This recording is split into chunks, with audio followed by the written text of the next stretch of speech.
Veejay said what I said. No renege on the sports talk off his head. This more than chit chat, more like gotta show me. I catch a deli bite, Black Mamba, that's Kobe.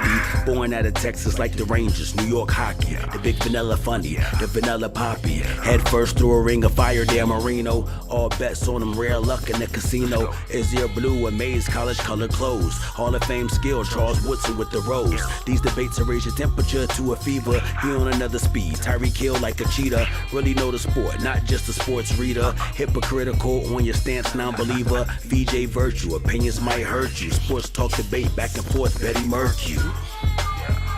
VJ said what I said. Infinity TV.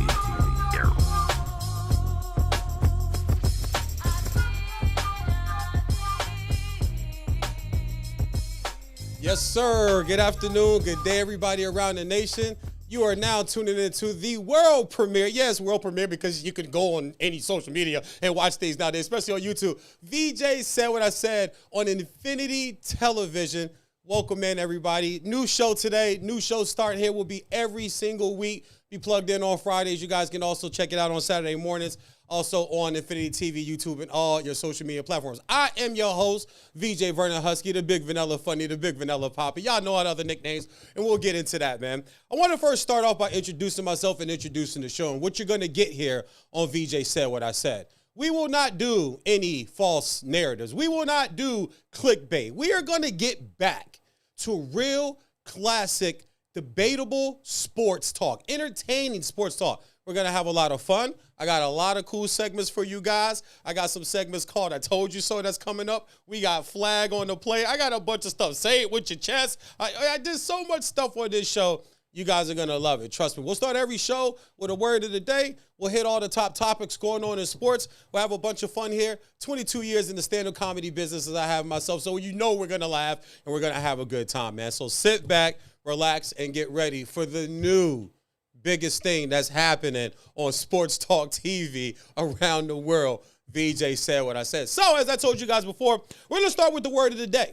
And the word of today's show to start off and introduce myself to you guys is patience. In life, we don't have a lot of patience anymore. We live in this microwavable society, social media. Everybody's got to have it now. It's got to be now. No one's willing to work for anything. No one's willing to wait. You flip that over into your life. Think about how your life has gone. I'll use myself as an example. I had to use a lot of patience in this business to get where I am today. Gentleman by the name of Mike Hill, shout out to the OG Mike Hill, really taught me patience in this business. He was the first guy that made a phone call that got me on my first national radio show, Sirius Satellite Radio, over on the Scott Farrell show over at in New York City in the McGraw building on 42nd Street. Beautiful. Used to be able to look out the window and see Radio City Music Hall. I used to always think I was going to win the Heisman, but we all know that never happened. But he used to always tell me, V, just be patient. You're going to get there. Be patient. It doesn't happen overnight. These things take time. Then I moved on to do some stuff at Nutmeg Television back east, local cable access show. It took time. I had to show patience. I wanted all the viewers right away. I wanted all the views right away. I wanted all the ratings and numbers right away. My first show, I'm going back, I'm checking to see how many people tuned in. Somebody there told me, VJ, practice patience. It'll come. Then I moved on to other big networks, and everybody keeps telling me the same thing. It's the same thing I pass on to the OGs and the young bucks in the business also, too. Have some patience. You got to have patience in life. In sports, though, there is no patience. We want everything right now. We want everybody to be John Elway. We want everybody to be Dan Marino and walk in the door and throw 48 touchdown passes and over 5,000 yards within the first 3 years and do it in one season. And we was doing that back in the 80s. We want everybody to do that right now. We want everybody to be Carmelo Anthony in college basketball. We want you to walk in the door and hang a banner up in our arena. Win us a national championship right away. And if you don't, then you must be some type of bum or you must be some type of scrub. We want everybody to be Kobe. We want everybody to lose and then win right away. Remember, Shaq got ushered and got traded out of Los Angeles, and it took Kobe a year or two to get everything back in order. But people wanted it to happen right away. But when we showed patience, what ended up happening? 3 straight finals, back-to-back championships again. He's the reason why Pau Gasol's numbers hanging up in Staples Center. Oh, excuse me, crypto.com. And can we please stop saying the crypt? That's stupid. We'll get to that a little later, but that's stupid. Stop calling it the crypt. It's not the crypt. It ain't even crypto.com. I still call it Staples, just like I still call it the Superdome. It's not the Mercedes-Benz Dome or the Little Caesars. It's the Superdome. That's where the Saints play. But we have to practice more patience. And I want to use this word today because I look at the NFL that ended yesterday, and yes, we'll talk about my Miami Dolphins spitting up on himself like an infant that's had too much formula at 2 o'clock in the morning. Last night at home with the division on line against the Buffalo Bills. Shout out to Bills Mafia. I talk a lot, but as you guys all know, I keep it classy too, and I admit when I'm wrong, and I give people props. No excuses. I don't care who doesn't play. You still got to play the guys that's out there. Shout out to Bills Mafia. But if you look at the NFL, this is Black Monday today.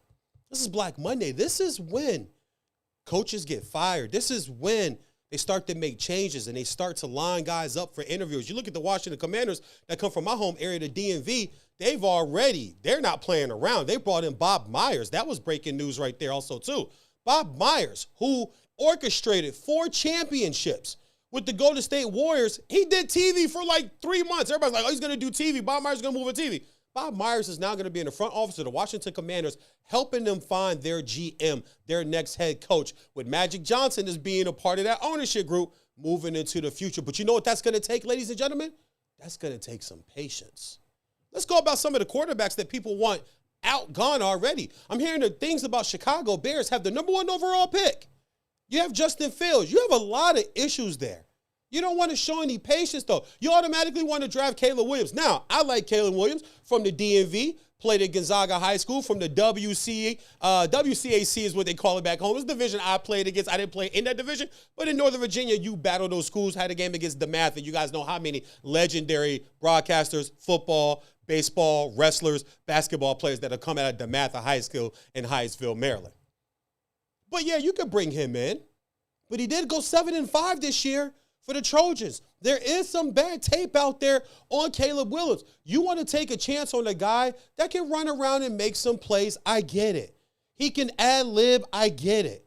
But you already just drafted a top quarterback in the first round. It's 2 seasons ago. You're giving up on him already and you're resetting. You're showing no patience. Look at the Green Bay Packers. You go from Brett Favre. Think about it. Let's go before then. Yeah, Bart Starr. Yeah, Bart Starr, who won you some Super Bowls. Then you get Brett Favre, who wins you a Super Bowl. Then you get Mr. Discount Double Check, Aaron Rodgers, who wins you a Super Bowl. You know what they didn't do? They didn't rush to judge Jordan Love from Utah State. They didn't rush to try to replace Jordan Love from Utah State. Utah State, name me 5 NFL players from Utah State. Most of you can't do it. But Jordan Love's from Utah State. The front office there, the Green Bay Packers, showed what? They showed some patience. And now, after last year, having a home game on NBC Sunday Night Football for the world to see, with Aaron Rodgers' possible last game, which ended up being his last game because then he went on to play for the bum-ass Jets, they lose. And it's, oh, my God, what are you going to do? What's going to happen? You got to find a quarterback. You might got to replace this Jordan Love guy. This Jordan Love guy's not that good. Now, he didn't have a great October this year. I get it.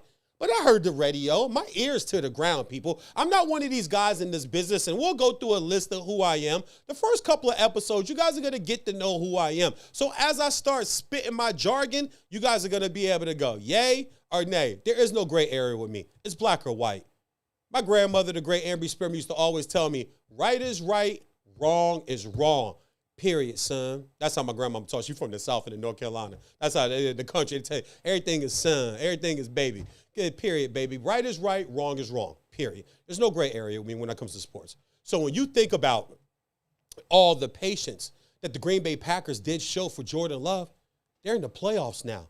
They're going to go to Dallas next week. And we'll talk about the NFL playoffs and everything that's set up. We'll get into the national championship game tonight also, too. And there's some patience there also, too. Let's go to Michigan. Hell, baby. Michigan's going to win the game tonight. We'll break down the game in a few segments coming up, and we'll talk more about the national championship game. But patience. They wanted Jim Harbaugh out of there after the 5th or 6th year. Oh, it's not going to work. Jim Harbaugh said he was going to come in and change the Michigan program, and they can't beat Ohio State. Lost to him the first 5 times. I know that. Lost to Michigan State, a.k.a. little brother, 3 of the first 5 times. I know that. I get that. I know the numbers. But he did inherit a 7-5 team. Coming off of a season where they lost at home to Toledo. 10-7 in the big house to Toledo? You got to be kidding me. But they showed patience. After the 2020 year, the COVID year, which was bad for everybody, but they wanted Harbaugh gone. But you know what the AD, you know what everybody in power said? Patience. Let's give him some time. Give him some more time. He hasn't been able to recruit his quarterback yet. He's had to use grad transfers.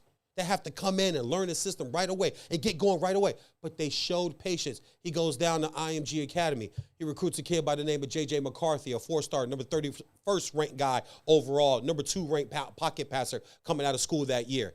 Show some patience. What did happens? Just 3 victories over Ohio State. What else happens? Goes on the road and beats Penn State this year in Happy Valley. What else happens? The only coach in Big Ten history to have 3 straight outright Big Ten championships. The only team in the college football playoff era to go to 3 straight college football playoffs and will play for a national championship tonight. Why? Because they showed patience. We need to show patience more in sports. And if we do, maybe we get to see some of these young men develop. Everybody can't come in and beat a bomb right away. Sometimes it takes a little while to get there. Sometimes it takes some guys a little bit to get.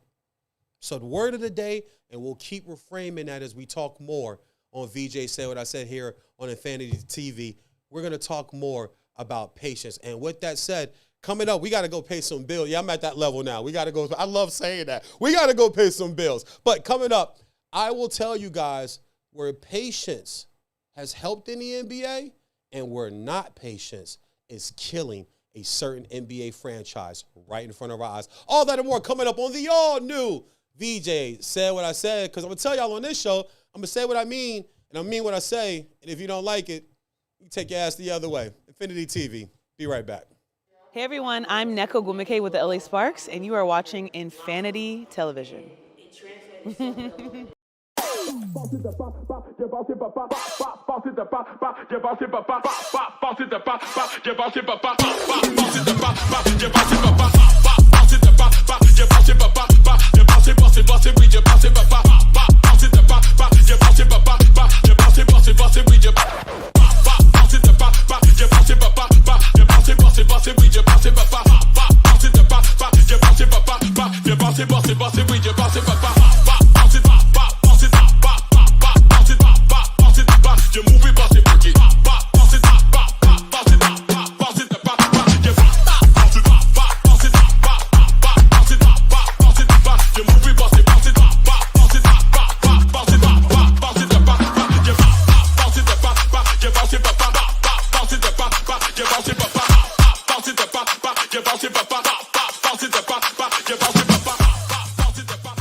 Profanity Nation.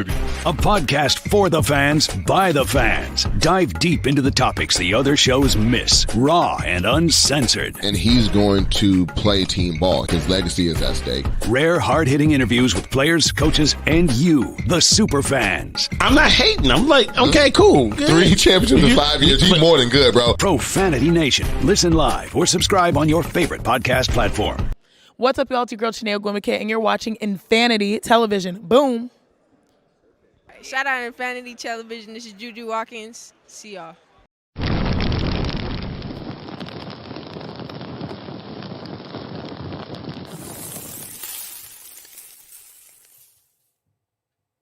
And welcome back to VJ Said What I Said on Infanity TV here. When we went to break, I was talking about patience and some things that are happening in the NBA and something that's happening with one of the franchises. I am going to throw a sidebar and do a quick shift here. You're going to find out sidebars are one of my favorite things to do in sports talk because you can't always just go by a script. And I'm a firm believer. The fans can feel that when you're just kind of going by a script because something else popped up on my feed today that I just want to throw out there. Tiger Woods, breaking news, is going to end his 27-year relationship with Nike. And I honestly believe it's simply because he has his own line. There's no way he's just walking away from Nike and he's going to sign with somebody else. I pretty much think that and know for a fact, talking to someone that I trust in the golfing world, that he's going to have his own golf line coming out. I want to bring that up, too, because me being a proud father of a son, my son Cameron in school right now, so he's not at home watching. But if you guys have not seen Tiger and Charlie play together. If you didn't like Tiger Woods for whatever reason, but you sit and watch him and Charlie in these tournaments that they're playing and see the joy on Tiger Woods' face when he talks about Charlie. And Charlie, you watch him play, it's like Tiger Woods cloned this kid, man. Walks like him, talks like him, smiles like him, gets down and, looks at the putt, looks at the green, swings like him, does everything like him. And I saw a clip where Tiger's on the driving range with another pro golfer. I don't remember the guy. I forget who the guy was. But he asked him, can Charlie beat you yet? And he goes, not yet, but it's coming. And the guy goes, really? He goes, yeah, it's coming. Maybe a year. He'll be able to beat me. He goes, he outdrove me the other day. The guy goes, no way. No, he goes, yeah, he outdrove me the other day. I pull out a hybrid and just, I put it about 290, 300. He goes, he pulls out his one and just a tomahawk. And he's drove it like 315, 320. But just the look in Tiger's face as he's talking about Charlie. I watched Tiger from the minute he was winning his amateurs and latched on. My dad's a golfer in Georgia. That's one of his pastime. He plays now, retired sergeant in the Army. I love playing golf, so I got into Tiger like everybody else did. Followed him all the way through. I remember his first Masters win in 97. I was in basic training in Fort Sill, Oklahoma for the United States Army, 14 Romeo. Shout out to the Romeos out there. When he won it. And we snuck over to the PX to watch it on the television in the PX. And we weren't even supposed to be over there. We snuck out of the barracks on a Sunday to get over there because somebody came back and told us Tiger was in the lead in the last round of the Masters. He is now moving on for Nike, 27 years. And I got a feeling there's going to be a Tiger line that all the golfers out there are going to jump onto. All right, so let's talk about the ending of the NFL season. We'll go into the playoff matchups and the everything that's set up. That'll start Super Wild Card Weekend. Some great matchups. I believe in the football gods. Another thing you guys are going to learn about me is I truly do believe in the football gods. I do. I believe that the good Lord upstairs appoints angels for certain things to go right on earth. Because there's a lot of stuff down here going on earth. But there's some things that just have to go right. And I believe sports is one of them. And I believe that there's a lot of variables, there's a lot of flam and fluff that happens during the regular seasons of Major League Baseball, of the NFL, of the NBA, NHL, the NASCAR circuit, the tennis circuit, the golf tour. A lot of stuff happens. But when it comes down, as I like to say, when the money's on the table, and it's all left up to the winners and the champions and all the other guys are gone, I always believe the right people and the right teams win. Unless it comes out that you were just outright cheating and breaking the rules like the Astros. You're banging on trash cans. You're wearing scissors on your clothes. That was some BS. You guys are cheaters. Just because I knew your signs that's not cheating, because you can know run left is coming. But if you can't block my guy, it don't matter if you know run left is coming. You think people didn't know pick and roll was coming with Stockton and Malone? Everybody in their mama's, brothers, cousins, baby daddy knew the pick and roll was coming with Stockton and Malone. But you still couldn't stop it. Did you see Stockton and Malone go, well, they knew our signals and signs for the pick and roll. They knew it was coming. Get out of here. So I believe the right people get in and the right team or the right person wins the championships just by the sports gods. So some of these great matchups that we got, we'll start with my beloved Miami Dolphins. Yes, we spit up on ourselves last night. I have no excuse. I know Waddle's out. Okay.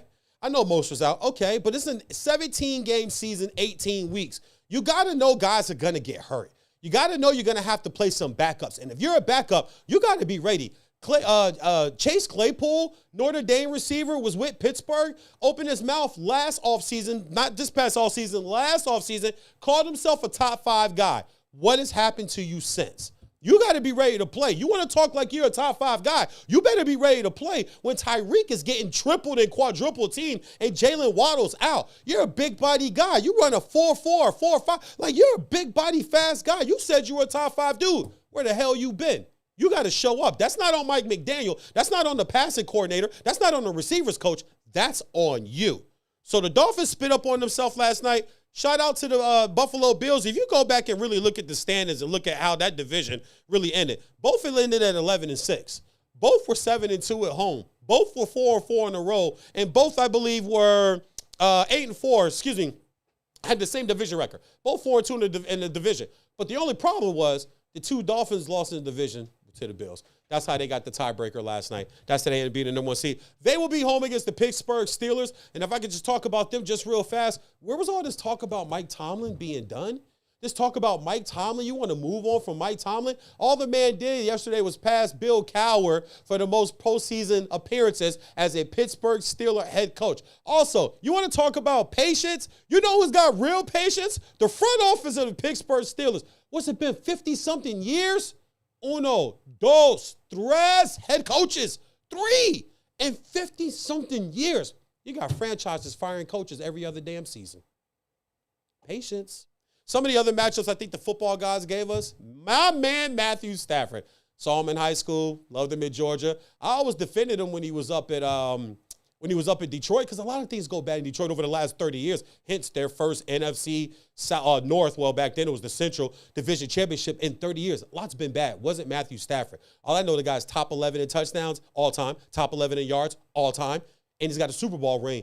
He goes back up to Detroit for a wild card game. That's the football guys smiling on me, because I asked for this 2-3 weeks ago. Another big matchup, a lot of history. The Packers will go to Dallas. Who coaches Dallas? Mike McCarthy. Where's he from? That's Mr. Wisconsin. That's Mr. Bratz himself right there, baby. He will be seeing his old team come in. That patient franchise I talked about, guys, about that quarterback, Jordan Love. Could be a really interesting football game. And the Dolphins head to Kansas City. You got Tyreek going back to Kansas City. Supposed to be in the 10s. Ooh, that's cold. I got cold just thinking about that. I'm not going to get my prediction out yet. I'll be on here also, too, later the week on the break. So I'll get my prediction out then, too. But that's going to be really cold. And Miami just doesn't have enough body. So we will also get into the NFC matchups, too. Some big things going on over there, too. What is wrong with the Philadelphia Eagles? I might have the answer, and I'll tell you this. It's not going to surprise you. I'm not reinventing the wheel here. All that and more coming up. We got some bills to pay. I told you guys I love saying that. We'll be right back, man. Veejay said what I said. Infanity Television. Hey everyone, I'm Neko Gumike with the LA Sparks, and you are watching Infanity Television.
Profanity Nation.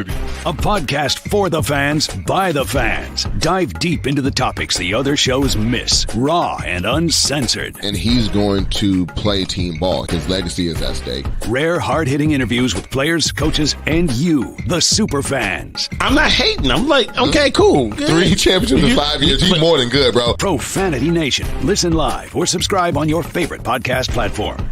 What's up, y'all? It's your girl, Chanel Gwimike, and you're watching Infanity Television. Boom. Shout out Infanity Television. This is Juju Watkins. See y'all.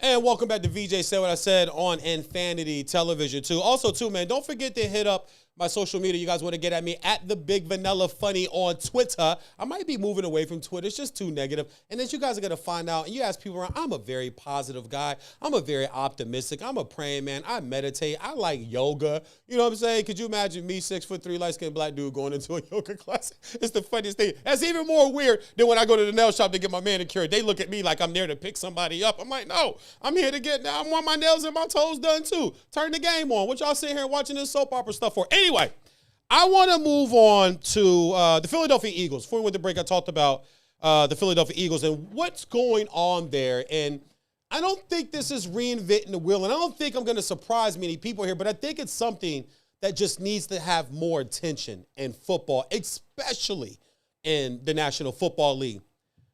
Head coaches and quarterbacks get either all the blame or they get all the love. And in football, there's so many changing parts to a successful team, a successful drive, a successful quarter, half, season. It's so many people. That's why fans, they hinge and they hang on to their football teams the way they do. Because it's one game a week. You bust your ass. You work so hard. You do so much film study. There's a report that came out that J.J. McCarthy told people he was up leading into the Alabama game in the Rose Bowl, the semifinal PFC game. CFP game, He was up till 1:30, 2 o'clock in the morning just watching film, trying to find any little thing, any little knick-knack thing, just making sure every stone was overturned, every I was dotted, every T was crossed. Football, you got to have that type of dedication, and it takes a village. And I think there is a consistency of when teams lose their coordinators. We love the head coach, and we love the quarterback. But coordinators are just as important as anything else on a football team. Your defensive coordinator, your offensive coordinator. Let's go around the league. If you look at the Philadelphia Eagles, where's their offensive coordinator from the last few years at right now? He's in Indianapolis. And if the running back doesn't drop a ball, first of all, why the hell is Jonathan Taylor off the field? 1, 2, why are you throwing a pass to a guy that's got 6 catches all year long? Schematically, it was just bad. Everything was bad from the time you pulled your best player off the field on the biggest play of the season. And then, okay, not only am I going to do that, how can I screw this up even further? Oh, I know. I'll throw to the guy that's got 6 damn catches all year. Even though he's wide open, should have made the catch. I don't want to hear about the throw. Ball hits your hands. I played tight end and played receiver. I was always told by Coach Covington all the way back to the 7th grade at Saunders Middle School in Woodbridge, Virginia, if it hits your hands, Husky, you catch the damn ball. Simple as that. But where's their offensive coordinator from the Eagles? He's coaching in Indianapolis, who should be division champions because the Jaguars spit up on themselves the last 5 games of the year. He should be in the playoffs right now. What's up with Philly's offense? Lost their coordinator. Let's go over to the New York Giants. Where's their coordinators been? Let's go to the Buffalo Bills. That offense looked a lot different this year. Coordinator leaves 2 years ago, Brian Dable. Brian Dable was the guy that saved and that actually started to make Josh Allen the Josh Allen that we see now. But we've seen Josh Allen regress. Even though they're 11-6, won a division, he led the league in turnovers again. He coughed it up 3 times last night. He'll give it up more than the IG model at All-Star Weekend. I'm telling you, he will give it up. He's going to give it to you. Whether you can still win the game is a different story. But you know he's going to turn the ball over. He's going to give it to you. Brian Dable was brought in there to fix that. He fixed it, and then things started to go awry once he took the Giants guy. Leslie Frazier, their defensive coordinator, decided to walk away. Defense wasn't the same. I know they had some injuries, but that defense wasn't the same this year. Philly lost their coordinator. And when you lose your coordinator is more attached to your quarterback, your receivers, your runner. He's more attached to the offense than anybody else in the building. The Kansas City Chiefs, you think it's ironic that you lose Tyreek Hill and you trade him away? But here's the guy. Where's Eric Bieniemy this year? At one point this year, Sam Howell was the leading passer in the NFL. Now, I don't think Sam Howell's a leading passer type guy, but he took a mid-round guy from North Carolina and had him with McLaren as his number 1 target. People can pull up the numbers. Well, McLaren's 4 straight years of 1,000 yards. Okay, 1,000 yards, guys, in 17 games. Just do the math.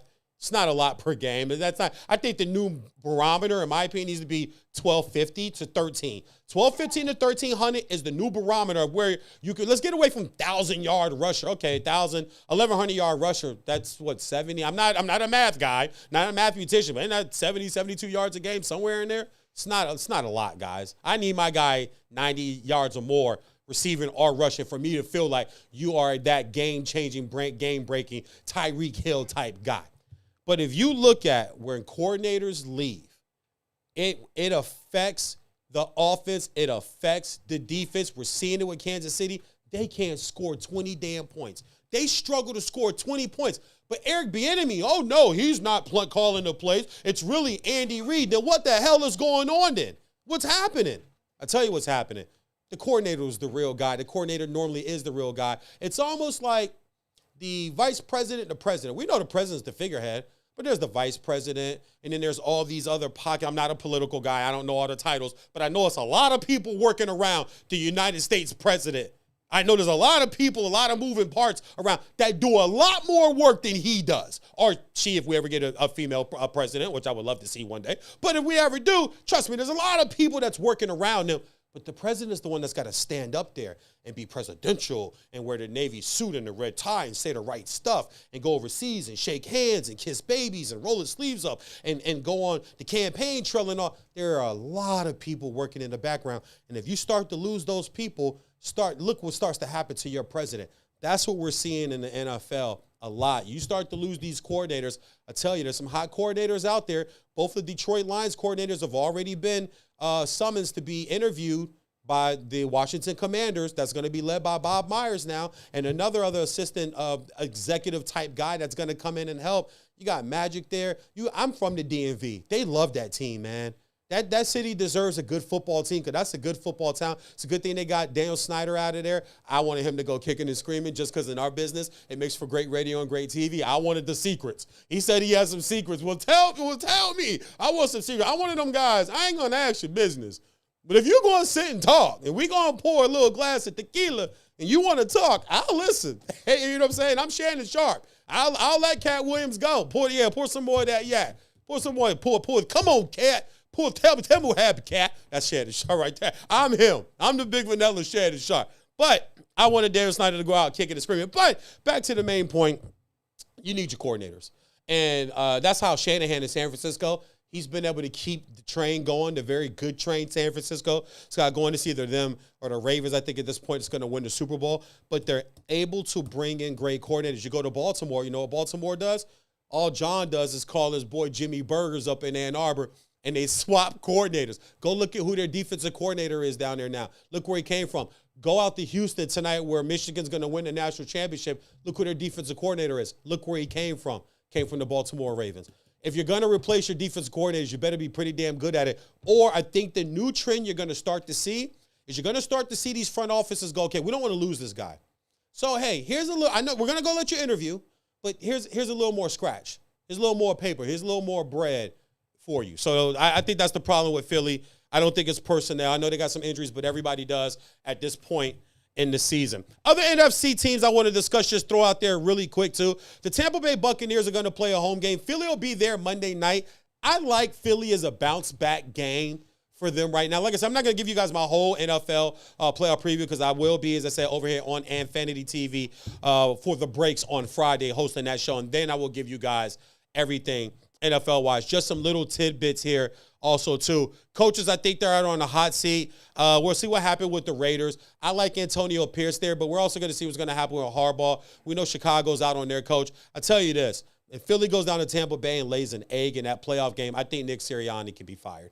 I think he really could be on the hot seat. Jacksonville completely spit up on themselves. Not sure what happened there. A lot of people want to blame Trevor Lawrence. They didn't have a lot of their big weapons.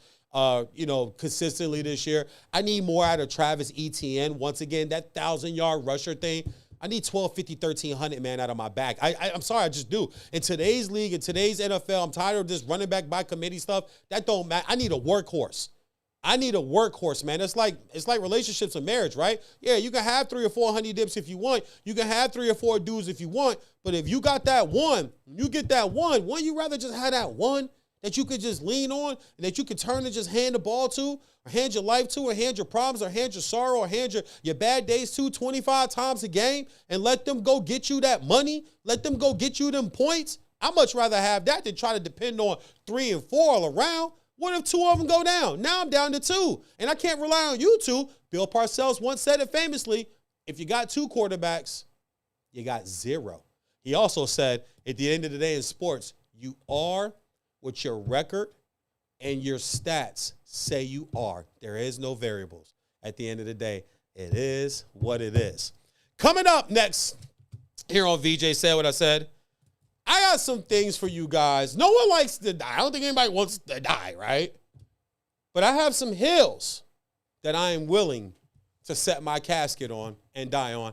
I'll update you guys on some of those to give you a little bit more insight on me, Veejay Vernon Huskey, the Big Vanilla Funny, here on Said What I Said on Infanity TV. We got some bills to pay. We'll be right back. Hey everyone, I'm Neko Gumike with the LA Sparks, and you are watching Infanity Television.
Profanity Nation.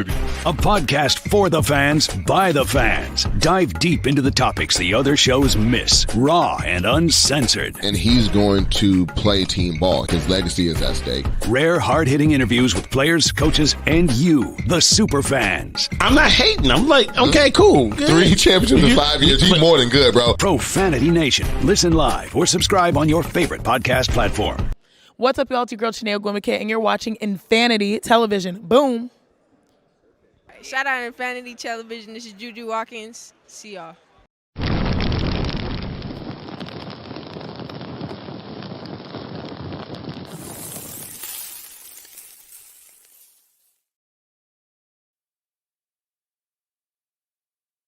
Infanity Television.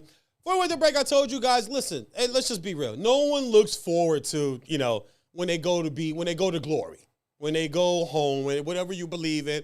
I'm believing heaven and God. When you go to heaven, I don't think we're looking forward to that. You know it's there. You want to come there.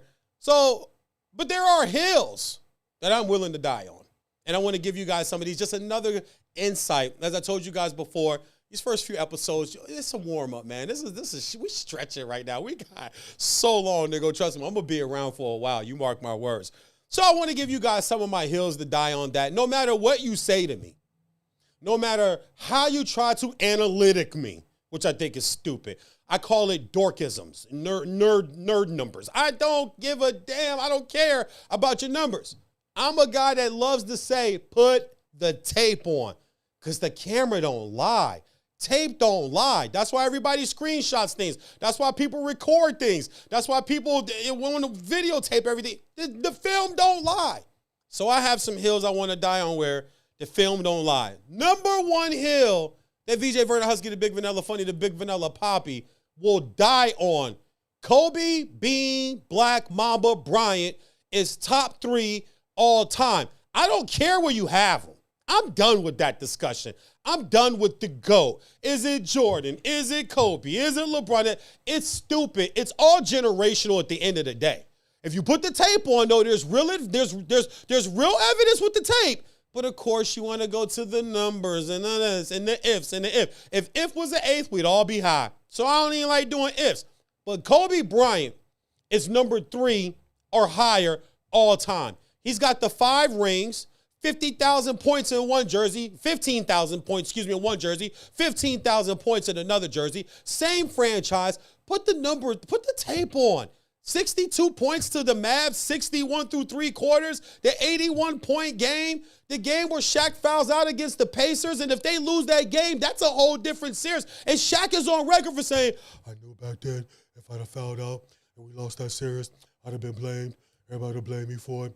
The young fella leaned over, he said, I got you, big dog. And that's what Kobe went and did.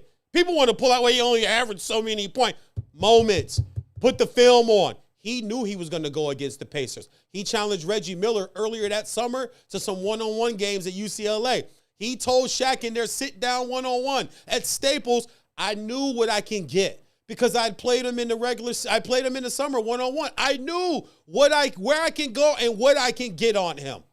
Kobe Bryant, guys, for what he's done for the NBA, for what he did. You find me another athlete other than Muhammad Ali that passed away and got that type of reaction. That was global. I live out here in Los Angeles. I went down to Staples and saw the memorial, the basketballs, listen, I don't even want to go too deep in it because I'm an emotional guy and I don't have a problem showing my emotion. Therapy has helped me with that. A lot of y'all need therapy. We all need therapy. Therapy's helped me with that. I don't want to go into it because I'll get emotional. Kobe Bryant is the #1 hill I will die on. I don't give a damn where you got him. But you guys listen to him outside the top 3, I don't even want to talk basketball to you no more. Another hill I will die on. Dan Marino is a top 5 quarterback of all time. And I don't mind if you got him at 5. I get Super Bowl rings. Brady's the GOAT. Michigan, I get it. Montana's falls at number 2. 4 Super Bowl rings, no interceptions, 11 touchdowns in the Super Bowl, West Coast offense, him and Bill Walsh, Roger Craig, the first 100, for you guys that don't know, 100 yards on the ground, 100 yards through the air as a running back. Jerry Rice, John Taylor, Brett Jones, that incredible defense led by Bill Romanowski and Ronnie Lott back there, probably the best all-around safety ever, definitely the toughest, hardest hitting safety ever of all time. That he could be at number 2. If you want Elway, Johnny Unitas, if you want Peyton Manning, that I don't care. But Marino doesn't fall past 5, and like I said, you can have him at 5 because I get the Super Bowl ring argument. He doesn't have one. I get that.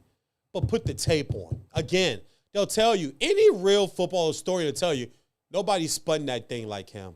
Nobody threw that thing like Dan Marino. Nobody didn't have, let's be honest. All these other quarterbacks you have up there, they have a Hall of Fame counterpart they were throwing the balls to. Dan Marino, Clayton, and Duper, show me where their gold jacket is. Tell me his tight ends. He never had a 1,000-yard rusher, and that was back then. He never had a top 15 defense. That was back then. I grew up watching Marino have to win 37-38 Sunday after Sunday after Sunday after Sunday. But there's times he went out and did it by himself. Chicago Bears 85, 15-1. Y'all know who that one loss is against? Yeah, baby. Dan Marino. I can give you the stats and numbers. When he retired, first in completions, first in yards, first in touchdowns. He's first in everything when he retired that matter. Of course, now you guys can throw the ball out there. They can throw the ball so much around. Quarterbacks can't be touched. Receivers can't be touched. He had to work with receivers getting mauled down the field 15, 20 yards, where offensive linemen got smacked upside the head by defensive linemen to get past them.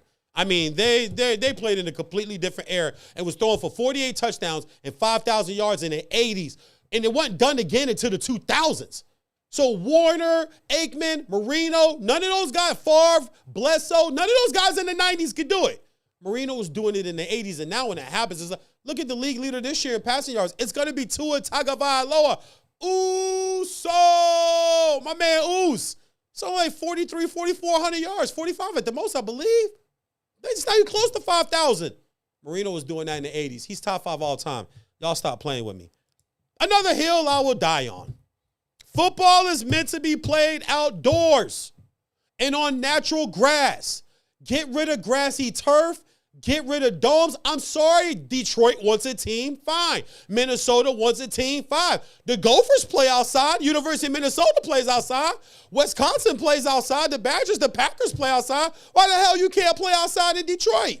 I don't want to hear this dome team. Why does a team in the South have a dome?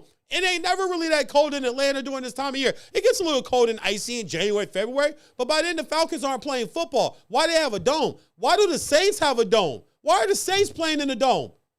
Football's meant to be played outside on natural grass. Get rid of domes. Get rid of this grassy turf, this new age technology crap.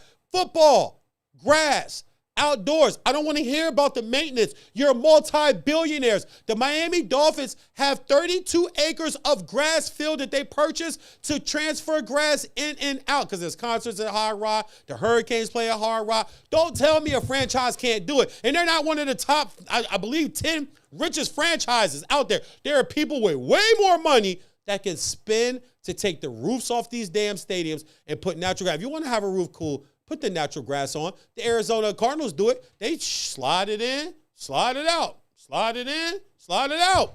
It can be done. That's another hill I die on. Another one, the term game manager for the quarterback position. One of the worst terms in sports, right up there with sources, my sources. Jeez, man, if y'all kill me with this game manager. You know why I hate that term? Because we all manage stuff in our life. Everybody's a manager. You manage your family. You manage your kids. You manage your time. You manage your workouts. You manage how you eat your meals. When you go to the store, when you're upset, you don't go, let me speak to the elite person here. You go, no, let me talk to the manager, the one in charge. Why is game manager such a bad term? You don't think Tom Brady had to manage games? You don't think Peyton Manning had to manage games? That in system quarterback. It's all a system, people. Bill Walsh, West Coast. The run and shoot with Warren Moon and Jerry Glanville, system. K-Gun, Dan Marino, John Elway, Jim Kelly, Don Shula, Marv Levy, system. It's a running, the greatest show on turf with the Rams, and Kurt Warner, Isaiah Hakeem, Isaac Bruce, Torrey Holt, system, Marshall Faulk, system. It's all a system. This whole thing, he's a system quarterback. I want a system quarterback. I need you to be good in my system. And you know what else I need you to do? I need you to manage the damn game. Don't go out here just free willy thinking you can do how you want to do it. No, we put a plan in place. Why the hell you think we've been in a film study in a dark room in a dark office for the last 4 or 5 days straight? Putting in the system that is going to work. What are you doing OTAs? Implement the system. Interview a coach. So how the first day of OTAs go? Well, everything is good, man. Everybody showed up. We have full participation. And these are the good days, man. These are the early days in the offseason. You get to implement your system and get your culture set up. Hello? What word? I'm sorry. What'd you say, coach? System? Oh, does that mean you have a system quarterback? Yes, I got a system. He better run the system or he won't be here. We're all managers in life. We all run a system. I will die on the hill of this. It is the most worthless term in all of sports, and we need to get rid of it. Think of something else. But you know what happened? This happened because we wanted to call guys elite. He's an elite quarterback. He's an elite this. He's an elite that. Does anybody call you an elite husband? Are you an elite wife? Like, oh my God, you have such an elite husband. No, I'm a managing husband. I run a system in my home.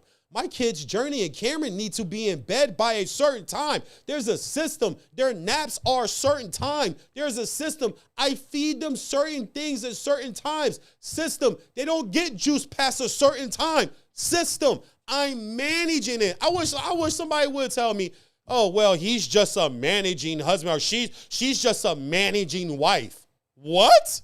No, you wouldn't. So let's take it out of sports. If you're not going to use it in everyday life, they take it away sports because in a lot of ways, sports is everyday life. Speaking of managing, speaking of systems, when we come back, I'm going to tell you guys, we will preview tonight's national championship. You guys see I got my Navy, got my maize, got my Navy on, right? We'll preview tonight's championship game between the Washington Huskies and the Michigan Wolverines, and we'll talk about managing a system up in Ann Arbor. All that and more coming up. VJ said what I said on Infanity Television. Hey everyone, I'm Neko Gumike with the LA Sparks, and you are watching Infanity Television.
Profanity Nation.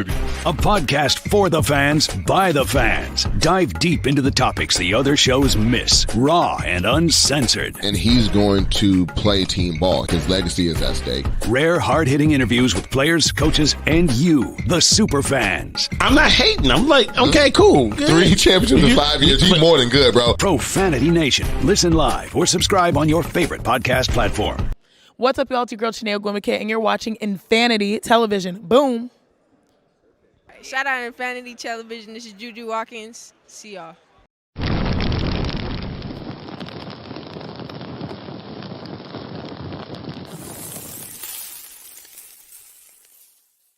However you want it. Hey, what's going on, everybody? Welcome back to VJ Said What I Said here on Infanity TV. So, tonight we have the college football season of 2023 culminating in the national championship game down in Houston. We had the 2 college football playoff semifinal games that went down between the Washington Huskies and the Texas Longhorns. That was down in the Sugar Bowl and the Superdome, not the Little Caesars Dome, the Superdome. Little Caesars, I get it. I don't eat Little Caesars anyway. They didn't get mad at me. And we had the Rose Bowl out here between the Alabama Crimson Tide and Uncle St. Nick Saban and my man Jimmy Burger's Hardball. And the Michigan Wolverines, just some quick things from both of those games. I thought Texas really gave the Washington game away. I mean, hell, they had almost 500 yards of total offense. Washington's going to find out tonight that if you thought that offense can move the ball on you, what Michigan's going to be able to do, they don't have a defense. Their pass defense is ranked 120th in the nation. That's horrible for the Washington Huskies. And Quint Ellers and the Texas Longhorns did exploit that. I also feel like the turnover in the third quarter on their own end of the field really flipped the game because it was 7-0 and 7-7, 14-7, 14-14, 21-14, 21-21.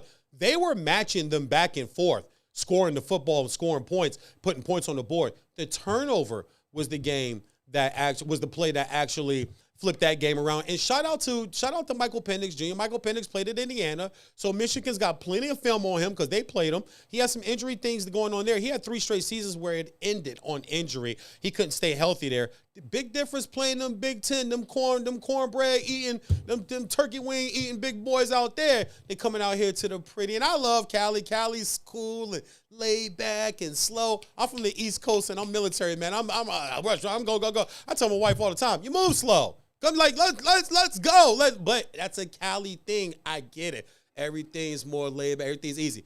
Midwest to the East Coast where I'm from, man, everything's tough, gritty, hard. It's cold. You got your North Face, you got your Timbos, you got your skull caps and all that. When I see somebody with a skull cap on here, I laugh. I'm like, guys, I get it's cold, but it ain't that damn cold in Los Angeles. But he's transferred out here to Washington on the West Coast, done very well. They're also undefeated. Few things I just wanted to just kill. I told you guys we won't do false narratives here.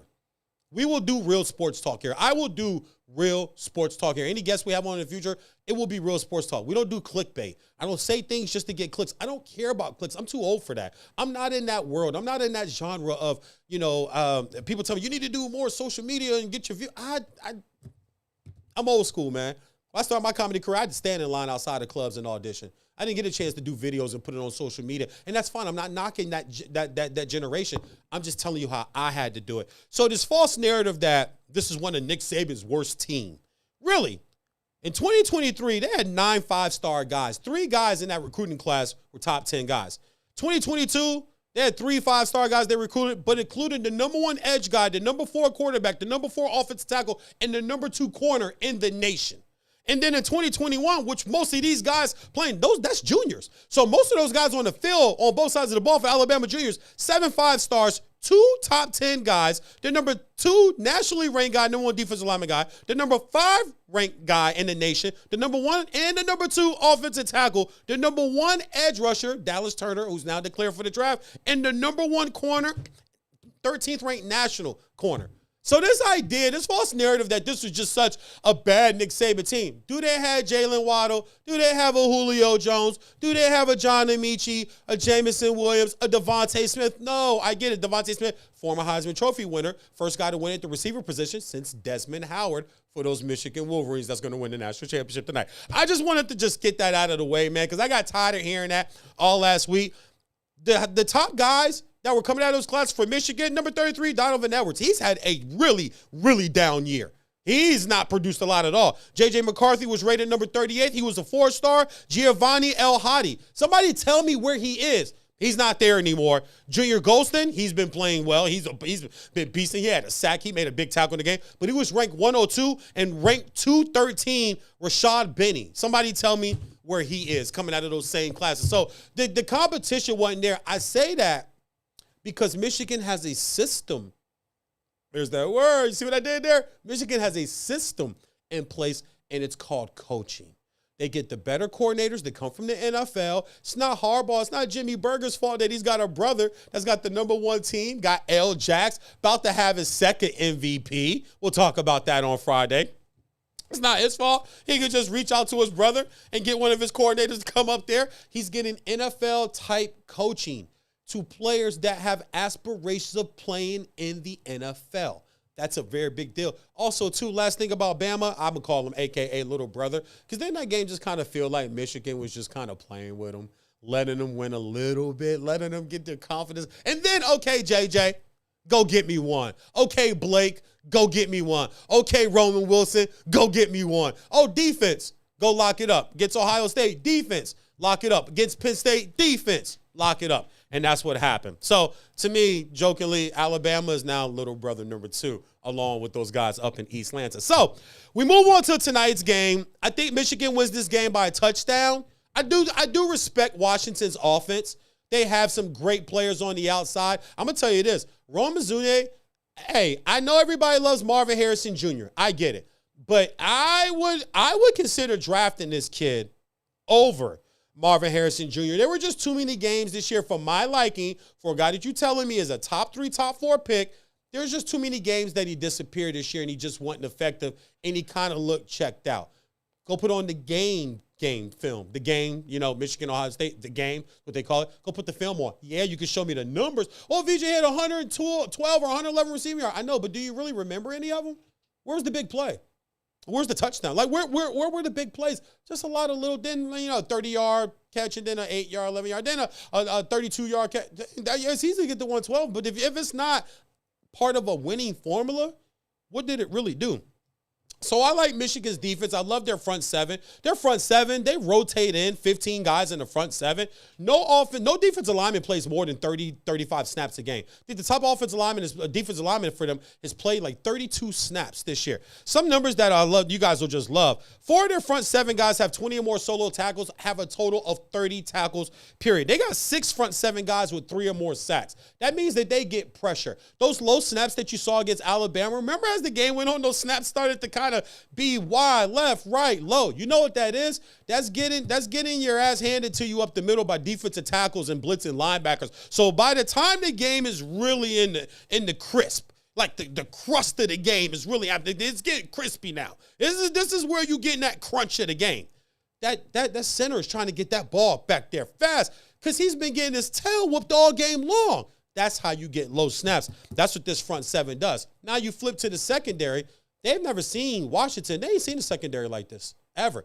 They have not seen a secondary like this. They've only allowed 7 touchdown passes through the air this year. That's number 1 in the nation. They've scored 5 touchdowns on defense this year. That's also tied for number 1 in the nation. They average giving up 9.5 points per game. That's first in the nation. They only give up 237 yards a game. That's number 2 in the nation. Some of the top teams that actually scored or put some yards on the board against them, Penn State, 238. Ohio State, 378. Iowa, 155. And Alabama, 288. Alabama couldn't muster 300 yards. And they have a more mobile quarterback. Also, too, I think a big factor going to be tonight is going to be the third down efficiency. Michigan has I believe they're 5th or best, 12th in the nation. 12th in the nation, third down efficiency. They are 55 and 182 when it comes to third down. 55 and 182, that's 30% for 12th in the nation. Some of the big boys that they faced this year also, too, 4-13, Penn State, Ohio State, 4-9.